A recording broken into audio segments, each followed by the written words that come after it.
In this episode, you will discover why growing your podcast won't make you more money until you fix this common mistake. Hello, my name is Anthony Ranieri. I'm Ty Gaucher, and in this episode, you're going to learn where most podcasters go wrong when trying to monetize. Why your listeners aren't taking action even when you give the perfect CTA. And 2 things you need in place to get your listeners in buying mode.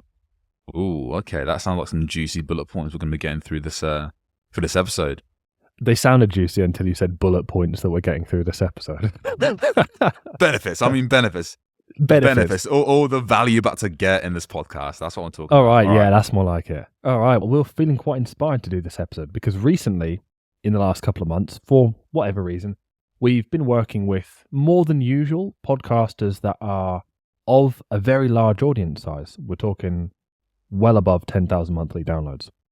And a lot of the time, well, I've been quite surprised, I don't know about you, Anthony, to find that they are coming to us because they're really still struggling to monetize, even with audiences of sometimes 40,000 downloads and above, sometimes even as much as like 60 to 70,000 downloads a month, but not really bringing in the sales, or whether that's from sponsorships or their own product, that they kind of thought they would be.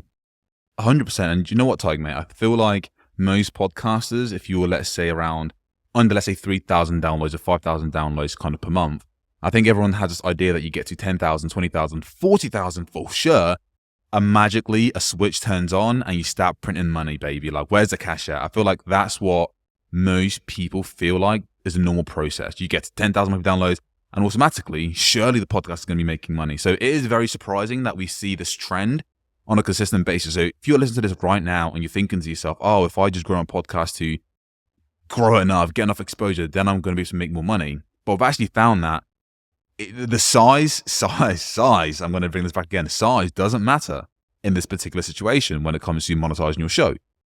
It's actually not about the size of the podcast, right, Tyke? You know, that's going to contribute to whether the podcast can monetize or not. Yes, and of course, if you get 2 podcasts up that are exactly the same and they have a great monetization system in place, and one has 50,000 downloads a month and one has 500, then obviously the first one is going to be making way more money. We're not saying that. But what we are saying is, to monetize, you still need certain things in place, and certain things that if you don't have, it doesn't matter if you're well above 10,000 monthly downloads, you can still fall completely flat when it comes to making sales from your podcast, or bringing in sponsorships, or converting your listeners to clients, or whatever that might be. And so it really inspired us to kind of share these 2 particular things with you so you can rectify them right now if you see yourself struggling with them, and we do see basically every podcast struggling with this, so that when you do grow, or even right now before you really grow to those heights, you can start turning an ROI from your podcast. Start being profitable, baby. So, Tyke, that's great and all, but I guess where do most people go wrong? What's the belief? Because again, if one of the belief is I get to 10,000 monthly downloads, the podcast starts printing money, what are some other things? What are people doing wrong that's meaning that they actually can't monetize their podcast? Well, one of the biggest places that people go wrong when it comes to monetizing is selling directly through the podcast. Dun. What? Say what, brother? You're telling me that I can't pitch to my listeners? I'm saying to sell through your podcast, you can't sell through your podcast. Don't you understand? Damn, that's some mind-bending, paradoxical, weird stuff going on there. So how does that work then? So what do you mean exactly by selling directly through your podcast? We shouldn't give CTAs. We shouldn't try to monetize our audience because it's ethically wrong and not good to cut make the money crap from the show. So what we are saying here is that when you are speaking about your services in any particular way, or someone else's services if you have a sponsor, doing it directly through the podcast, i.e. saying on your podcast, go and buy this thing, or saying on the podcast, here's this product, here's how you can buy it, that in itself is selling directly through the podcast. Rather than taking, for example, selling indirectly through the podcast could be making a call to action to go to the show notes and download your copy of the free book. And then by doing so, you then get their email and then can kind of nurture them further. That would be selling indirectly through the podcast. But selling directly through the podcast would be saying on the podcast itself, hey, here's my book, go and buy it. Got it. And so would that include, let's say, for example, I've got a launch of a program coming up and I want to just sell through the podcast. So you're saying that if I've got a launch coming up in, let's say, a month's time, that if I just keep talking about it on the podcast and trying to get people to buy, entry to my program, that's like $500 directly through the podcast, it wouldn't work. Is that what you're saying? I'm saying it wouldn't be the best strategy. I'm not saying you wouldn't make any sales. Obviously, if you talk about something over and over and all the time, and if it's actually a good pitch and what you're saying is good and it's something your audience wants, then yeah, sure, you might make sales, but it's still not the most effective way of using your podcast to make sales. In other words, it's actually ineffective, because at the end of the day, if you're going to spend, if you want to monetize podcast, there's a right way and to some degree there's a wrong way. We want you getting the best results as fast as possible with the least amount of effort, and just pitching on your podcast, trying to directly sell your program is definitely the long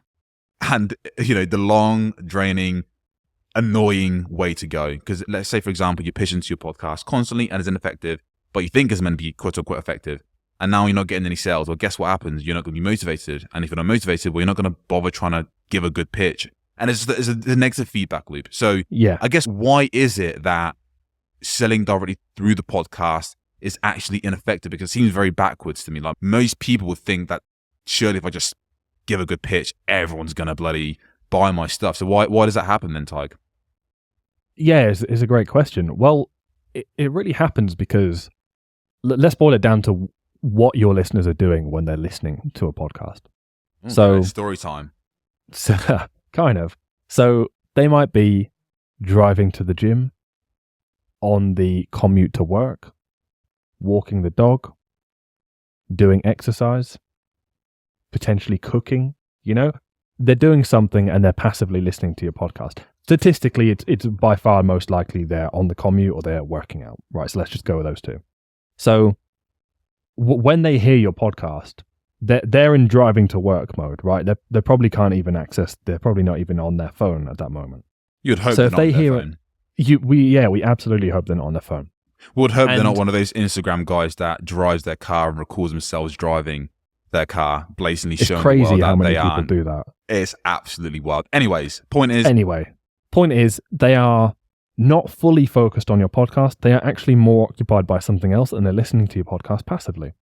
So they're not in buy your stuff mode if they hear an advert for your product. Well, let's just go with the book example, right? They're not about to buy your book because, well, they're driving. They're not in buy your stuff mode. They're in drive to work mode, or pump some iron mode, or run a marathon mode, So they're just not going to buy your product there and then. And so if you're pitching your product directly through the podcast and you're just trying to get sales up front like that, then again, you're really hitting people when they're not able to buy right now because they're just not at their phone or they're just way too occupied with something else. So the best thing that's going to, well, it wouldn't be the best thing. I was going to say they pull out their phone and do it, but that would be a terrible thing if they're driving. But the best thing is they stop what they're doing and actually take action. Highly, highly unlikely because most of the time they can't. It's just not typical for them to stop what they're doing at that moment. Second best case scenario, they seriously make a mental note of it and actually come back to it later and actually take action on it. How many times do you think, oh yeah, I'll get to that, or think, oh, that's a good thing, I'll check that out later, and then never do? A lot, yeah, right? A lot. That was kind of hypothetical, but I think we all do it a lot. Sorry, not hypothetical, rhetorical. But it's the right time. We can use the wrong terminology. It's okay. This is our world, man. This is our. No, I have to get it right. But no, you're totally right, mate. Essentially, they're not in buy your stuff mode. They're in I'm driving to work mode.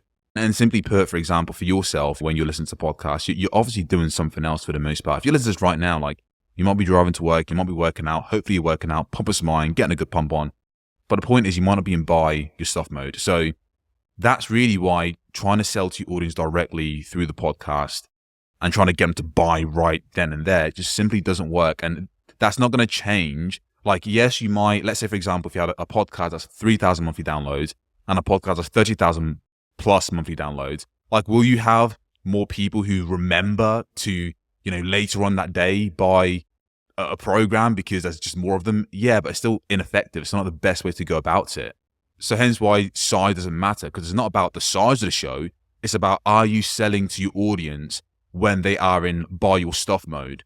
And the majority of podcasters are selling to their audience when they're in drive their car to work mode. And that's why it's not selling. Not because of size, but because we're selling to them in the wrong state of mind. So if you're listening right now I dare you to scroll down to the show notes and book a call with the Get More Listeners team to see if we can help you reach your goals, and see if you're a good fit for our academy, where we'll help you grow to 5 to 10,000 monthly downloads and monetize way faster. I bet you're not going to do that. That's why I said I dare you. If you do that, then great. Then that actually tells us how many people are just sitting there kind of ready to do that. Come But on. I assume probably no one will. And not because the offer is bad, not because you hate us, probably because you're driving. But I dare you to go down there and give us your money. Go on, do it. See what happens. Yeah. Yeah, I bet you won't. But again, point in case, right? So if that's the case, Ty, so we get it. It makes sense, to be fair. Like, I think it doesn't really matter what size the show is, as long as if you're trying to pitch to someone in the wrong mode, they don't really care. Same way, like if you just, let's say someone just had a massive burger and they've completely stuffed their face with McDonald's, which I wouldn't recommend, but let's say they did that. And then they walk outside and someone's trying to pitch them like a fancy new restaurant.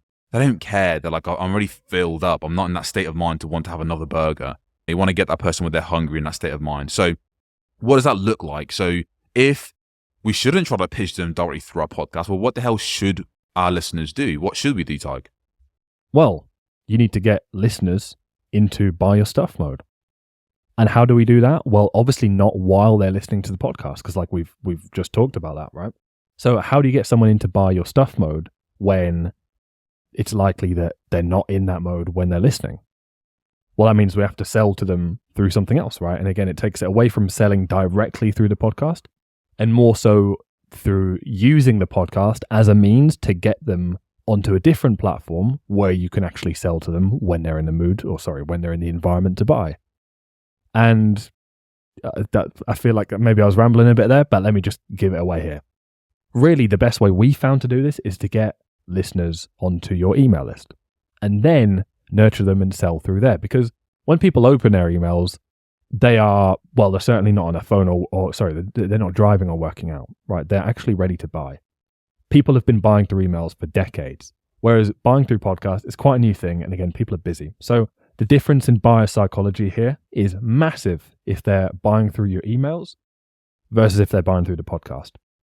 Boom. Okay, nice. So step number 1, get them an email list. Step number 2, pitch to them directly if you need to and if you want to. That makes a lot of sense, man. And you know what? Based on our own experience, we've had a lot of people that have bought because they've received a pitch from us, because we've sent out an offer through our email list and they're in that state of mind. So they purchased, or they have the opportunity to quickly, this other piece, right?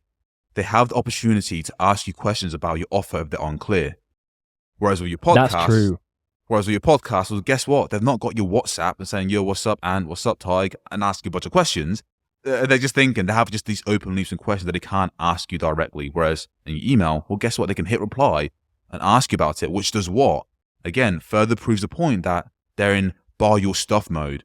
I'm interested in buying your stuff. So do that. So to wrap things up, look, if you're struggling to monetize your podcast right now, know that growing your show more and more and more, whilst it might help a little bit, it's still not going to make the monetization process as effective as possible, because it's not the size of your show that matters. Most people get screwed up, even at 30,000 monthly downloads, because they're trying to sell to their audience when they're in drive your car mode. If you want to monetize your podcast, even when it's a smaller show, you need to figure out how to get them onto your email list, because in that way, they're now in buy your stuff mode, and then give them a pitch they can't say no to, give them an offer they can't refuse. That is how you effectively monetize the audience you're building with your podcast. So let's recap.